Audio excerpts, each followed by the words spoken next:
na, Justin. Mahal mo ba ako?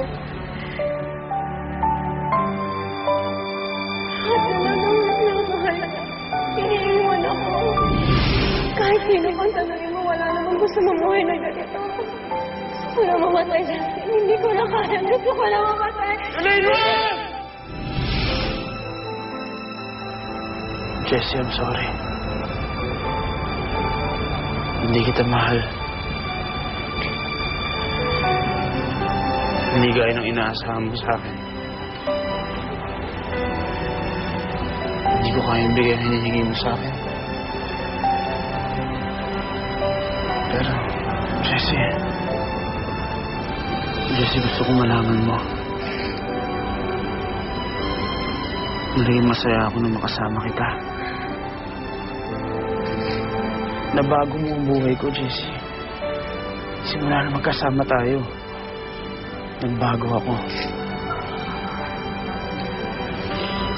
Justin, hindi mo na kailangan bigyan ng consolation. Dahil kahit ano pang sabihin mo sa akin, wala na rin yung epekto. Tulad na rin ng sinabi mo, hindi mo ako mahal. Bakit ka pa kasi pumunta dito para pinapaasa mo lang ako? Jessie, hindi naman sa ganun.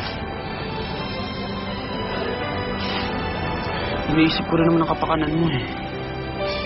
Jessie, marami nang nakakaalam tungkol sa nangyari sa atin. Ayokong idamay ka pa sa napakalaking skandalo ng buhay ko. Kailangan din kita protektahan. Protektahan saan? Ano ka, Jerry? Dumiretso na tayo sa opisina. Mr. H naman, kalalabas mo pala ng ospital eh. Ano ka ba naman, Jerry? Kailangan natin gumawa ng damage control dahil itong panibagong skandalo na naman ni Justin. I have a bad feeling on this. Oo nga, Mr. H, pero kalalabas mo pala ng ospital. Siyempre, hindi ka pa nakakapagpahinga ng gusto. Jerry, siyempre, iniintindi ko lang ang karir ni Justin. Mr. H naman, sa dami-dami ng skandalong dumaan kay Justin, nakaka-recover naman sa palagi Pero Jerry, this is different. I have a bad feeling talaga. I'm so scared. Baka namang inaatake ka ulit, Mr. H. Malamang pinakamaganda dyan, daling kita ulit sa ospital. Baka dito ka pa mamatay eh. Kaga? Ano, papatay mo na naman ako. Ayun na naman tayo. Halika na, umalis na tayo. Patay-patay na yan. Bad feeling sabi mo eh. Jerry? Kasi ba ang susi? Wala. Nasa akin pala. Hop, itulak mo muna ang kotse. Alam mo naman ito, di tulak para match back. Justin, magkasama tayo nang pumirma tayo ng kontrata. Alam ko kung anong dapat kong harapin. Kaya huwag mo na akong alalahanin pa. Tulad naman sa sabi ko sa'yo, di ba? Small but terrible ako.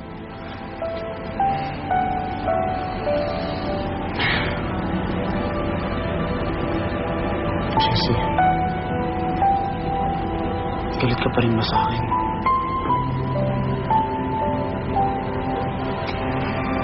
Hindi. Dahil kahit papano, madami akong dapat ipagpasalamat sa'yo. Madami akong natutunan. Jessie,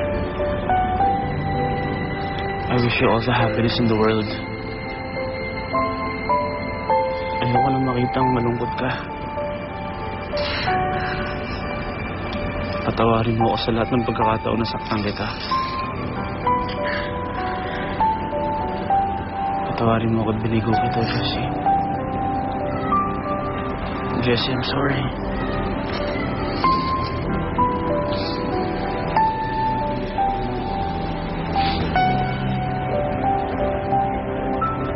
Jessie. Reggie.